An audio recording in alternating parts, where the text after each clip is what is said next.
Rarely has a moment divided the Rocket League community like on March 4th, 2024. We find ourselves in the tensest of moments, where two teams in G2 and Gen G are fighting it out in the grand final of Regional 3. Now a race to the ball. Chronic has Abject on the back wall. The pass back down. G2 was due. An important touch came at the end to stop Gen G from counterattack. The Foley can keep up with the play because G2 likes to play fast. And first killer. As you can see, the teams are evenly matched, the clear top two of North America. V1, Jack and Daniel. Jack pulls the trigger. Rebound. And Gen G's defense is playing so well. That play from Daniel. And I guess like Gen G keep trying their best. Atomic. Oh my gosh! Atomic is a highlight machine. Almost there. 10 seconds left. First killer. Devil's Beast Mode. Chronic 2-2. But Gen G had pulled out to an early 2-game lead, threatening G2 with the possibility of match point. The pressure was on G2 to respond, lose this game, and you likely lose the series.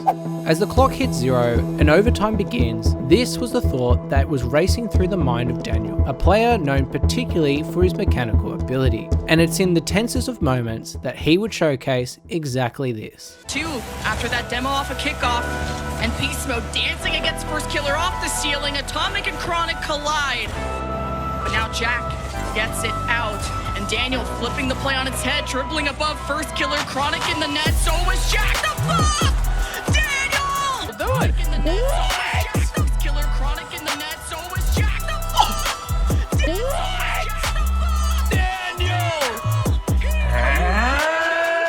Daniel's goal would quickly blow up on the internet, reaching everyone in the Rocket League community and even huge internet personalities in general. And the insanity of the shot would lead people to dub it as the most mechanical goal in RLCS history. But was it? That is a question that many began to ask, and it's here that a moment that occurred a month earlier would surface. February 17th, 2024. Yet again, we're in the midst of a high-stakes series, this time in South America. It's the last round of the Swiss stage. Both teams have been battling it out all day to reach this point. Win and you secure a place in the playoffs. Lose and your tournament ends here. Much like Daniel's goal, it's all on the line, and the first game was a tense affair. That is, until the impossible happened. That's another great pass, but Broken was not there yet. Oh, what a save! And the cycle! What? What you've just witnessed is Rocket League's hardest mechanic, known as a Psycho. The name says it all, and this was many people's answer to Daniel's goal. The question is, which is the better goal? Was Daniel's goal the best of all time? In terms of mechanical brilliance, yes, and I don't think it's close. I don't think it's more mechanical. I'm not as impressed by like a pre-flip into air dribble as I think your average Rocket League fan will be. Just, it's so creative and so like spontaneous. That's what makes that goal insane. I think this mechanically is a top goal. It's a much smarter goal than Pan's goal, much smarter, but I don't think that makes it more mechanical. Is it the greatest RLCS goal I've ever seen? I mean, it's good. It's definitely good. So, which is better? Well, let's take a closer look. As we already know, Daniel's goal occurred in a grand final overtime and began with a clear downfield towards him. Most players, due to the speed at which the ball is travelling, wouldn't risk trying to take a controlled touch and would probably clear it back into the mid or upfield. However, Daniel quickly notices that Gen G has a player in both those areas, ruling out that possibility. His only choice is to get an awkward touch, absorbing and popping the ball up while sending his car into a spin. His car rotates at 128 degrees, just enough so he could do a small jump and barely avoid a demo.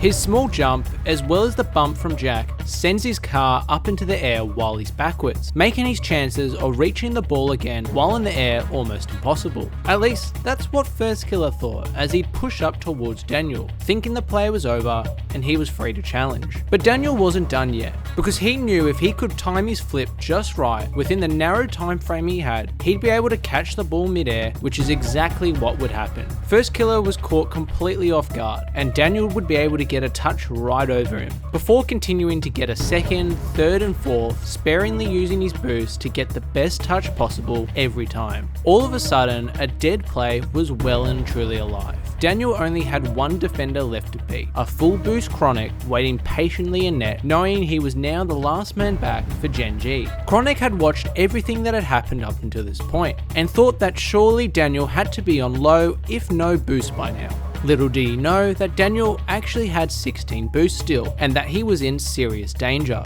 Not knowing this, Chronic would position far back to allow Daniel to fall to the ground, so he could buy time for apparently Jack to get back, but to also get a favourable 50. Daniel, however, doesn't do this, but instead uses the last of his precious 16 boosts to propel him towards the ball, and with 0 boosts left, would rotate his car upside down for a flip reset. It is here that Chronic finally realised his mistake, and Daniel scoops the ball right over him, and the rest is history. On the other hand, Pan's goal was scored in the final round of the Swiss stage, shortly after the first game started. South America's aggressive play style often leaves the defense quite vulnerable, and this is exactly what happened when Not Exposed would realize Gamer Legion had pushed up too hard, and would send it clear onto a seemingly open net. The only player back for Gamer Legion is Pan, whose sole duty is to get this ball away from the net. So what does he do? Well, instead of clearing it to the side or hitting it down, he gets an 143km hit to the center of the backboard, perhaps the most dangerous thing he could do. The opposition sensed the danger and would push up anticipating a second hit to the side or even a miss that would lead most likely to a goal. However, as Pan got his first touch, he would have to react to the hit, rotate his car in a 180, and then change the angle of his car using the little boost he had in the hope of getting a second touch. For context, the human reaction time is 0.25 seconds, meaning that Pan barely had a second to calculate all this in his head with a ball travelling 120 kilometers.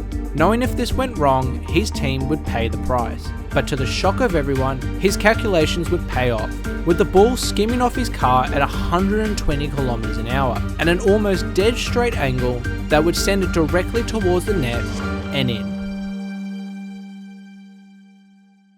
As you can see, both goals are insane in their unique ways. Daniel's goal is definitely the more creative and intuitive, relying on supreme boost management and chaining together various mechanics into a difficult shot. Pan's goal, on the other hand, emphasizes speed and precision, testing the human reaction time in 2 perfect touches that turn a tricky situation into the deadliest of counterattacks. There are many arguments on both sides as to which is better. Many on the side of Daniel's goal will point to the creativity and the difficulty of putting all these mechanics into one play. They argue this is better than just getting 2 touches like with Pan's goal. However, those on the side of Pan will argue that those 2 perfect touches are much harder than anything in Daniel's play. That's why the Psycho is known as the hardest mechanic in all of Rocket League. In fact, if you break down Daniel's goal into just its mechanics, all 3 are performed frequently, as you can see with these examples from the RLCS, training and regular games. Of course, the counter argument to this is that a Psycho has become something people pull off all the time. In fact, it's been hit in the RLCS 2 times before this, plus even more in the 1v1 scene. On top of this, a Psycho is something you can train over and over again, whereas Daniel's plays can't be trained, at least in full.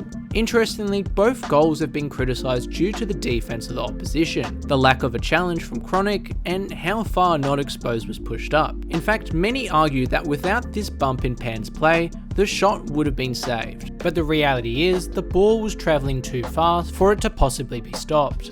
And yes, while both Chronic and Not Exposed in hindsight could have acted differently, their actions were a result of things Daniel and Pan did. Daniel led Chronic to believe he was on low boost, when in reality he wasn't, and Pan took a risk to lure the opposition in, so that they would be vulnerable to a counterattack. As you can tell, a lot of this is extremely subjective. It really depends on what you value in a crazy goal, the creativity and intuition in Daniel's play, or the risk and precision in Pan's Psycho. I suspect the question of which goal is better will never really be answered, because people value different things in a goal, and in all honesty, I don't think we really need an answer, because both goals offer us something different, something for everyone, and something truly special.